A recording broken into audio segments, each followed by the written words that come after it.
What is it? The thing that you don't like about me? It was a word you used that provoked me. You called me arrogant.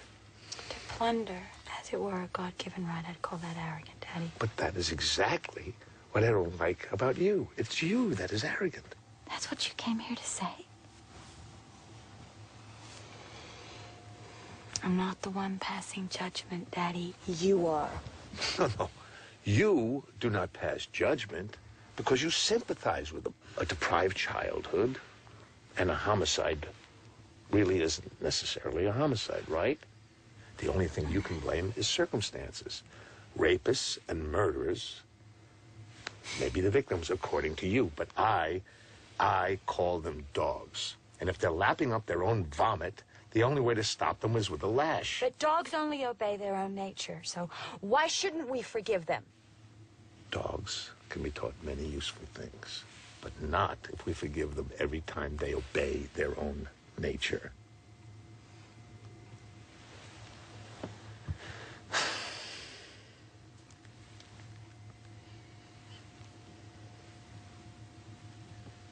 So I'm arrogant.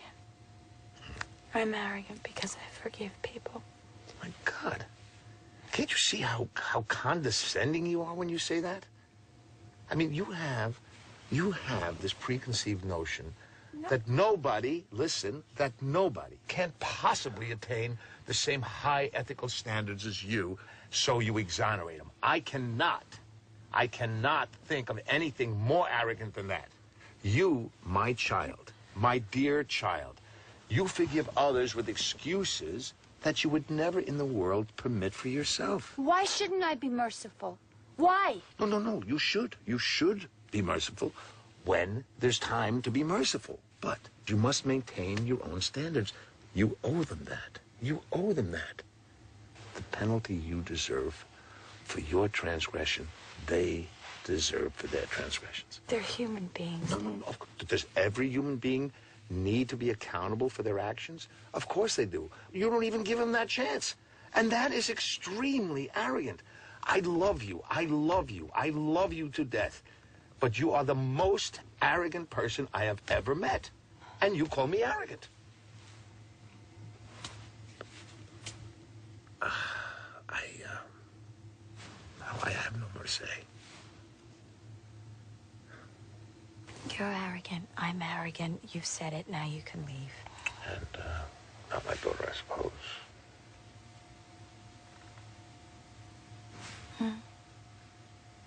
I said without my daughter. Yes. Well. Yes. Well, you decide. You decide. Grace, they say you're having some trouble here. No. No more trouble than back home. I'm going to give you a little time to think about this. Perhaps you'll change your mind. I won't. Listen, my love. Power is not so bad. I am sure that you can find a way to make use of it in your own fashion. Take a walk. Think about it.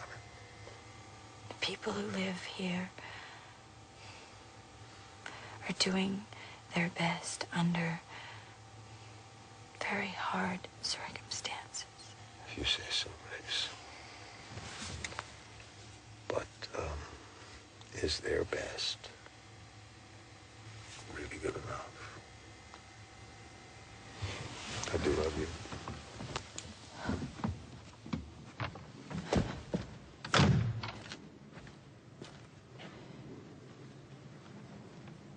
Grace had already thought for a long time.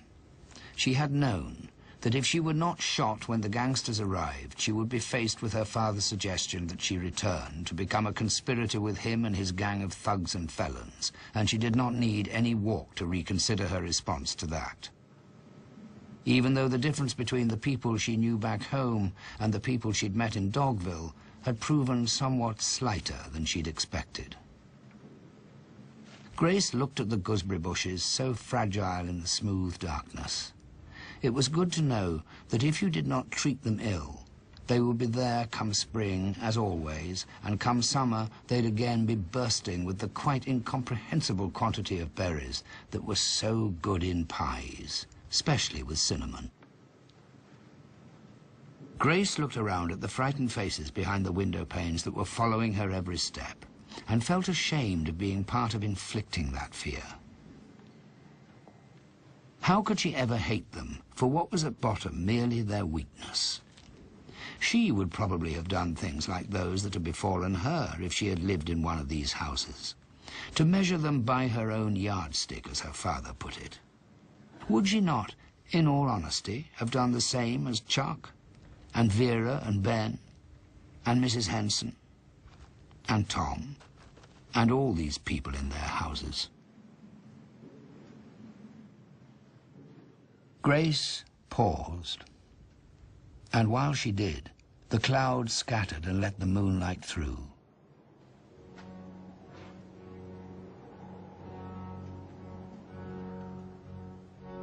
And Dogville underwent another of those little changes of light.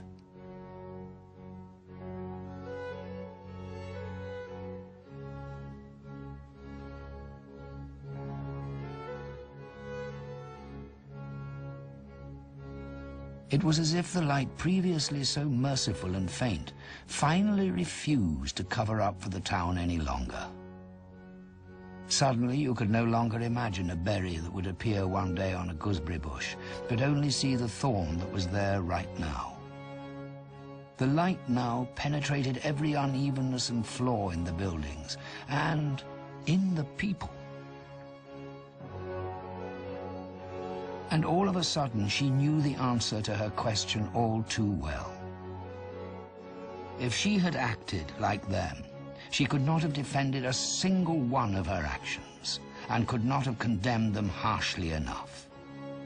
It was as if her sorrow and pain finally assumed their rightful place. No, what they had done was not good enough. And if one had the power to put it to rights, it was one's duty to do so, for the sake of other towns, for the sake of humanity, and not least for the sake of the human being that was Grace herself.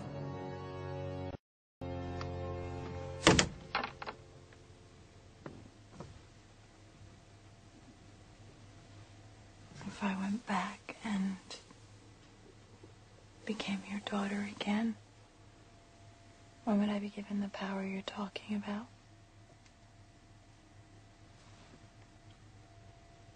No. At once. Why not?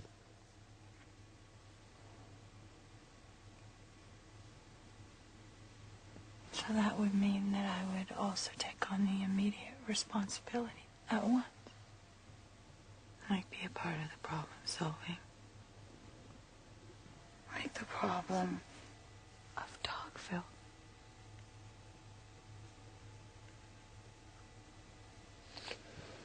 Could start by shooting a dog and nailing it to a wall. Over there, beneath that lamp, for example. Well, it might help. It sometimes does, no? It would only make the town more frightened. It would hardly make it a better place. It could happen again. Somebody happening by, revealing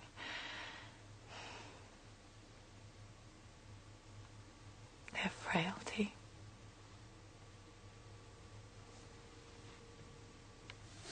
That's what I want to use the power for, if you don't mind. I want to make this world a little better. Yeah. The timekeeper won't shut up. Says he wants to talk to you, miss. Can we just shoot him now? Let me talk to him.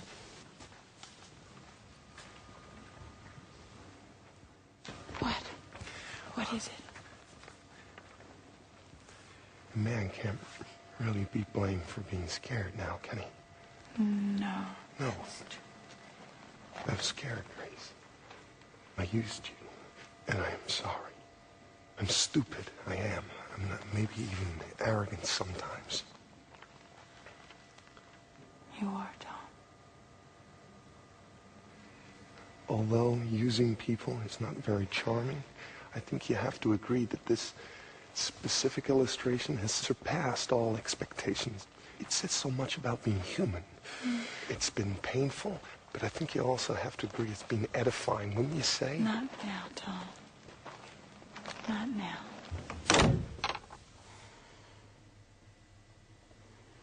If there's any town this world would be better without, this is it.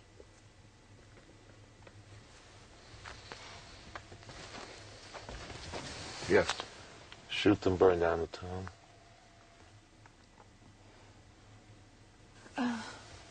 What? Something else, eh? There's a family with kids. Do the kids first and make the mother watch. Tell her you'll stop if she can hold back her tears. I owe her that.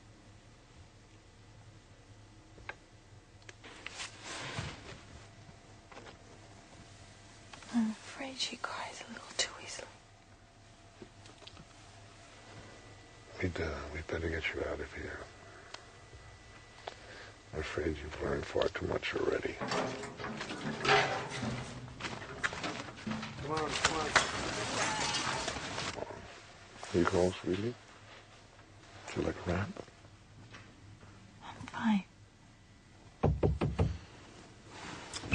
You want the curtains opened? You don't need them anymore. What do you think?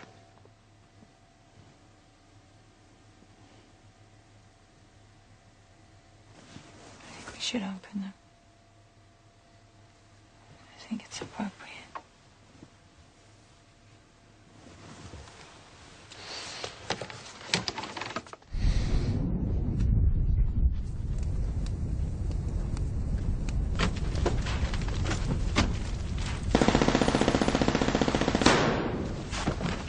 No.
Bingo, Grace. Bingo. I have to tell you, your illustration it beat the hell out of mine. It's frightening, yes, but so clear. Do you think I can allow myself to use it as a inspiration in my writing?